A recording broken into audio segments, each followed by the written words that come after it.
Welcome to McPlum, simple solutions served daily. You need a compatible Windows 10 build and an active Microsoft account. Once checked, start immediately. Open Settings, confirm updates are installed, and sign into your account. Next, enable required permissions under Privacy and Security to let Copilot access system context.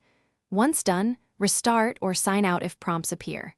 This gets the environment ready quickly so the tool can run without permission blocks, saving time when you move to installation and configuration. Now install Copilot from the store or activate it through Windows features. You'll see prompts, accept them.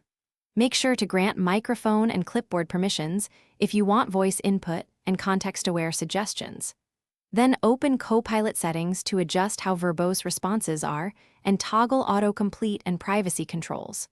Once configured, test a simple query like "Summarize this document" to verify responses. These middle steps tailor Copilot to your workflow and prevent surprises during daily use.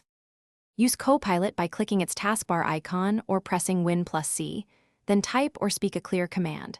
You'll get suggestions and actions, pin useful prompts, and adjust settings as you learn what helps. For finalizing, try real tasks, draft an email, create a summary, or manage files. If something breaks, reset Copilot in apps, confirm Windows updates, and revoke then regrant permissions.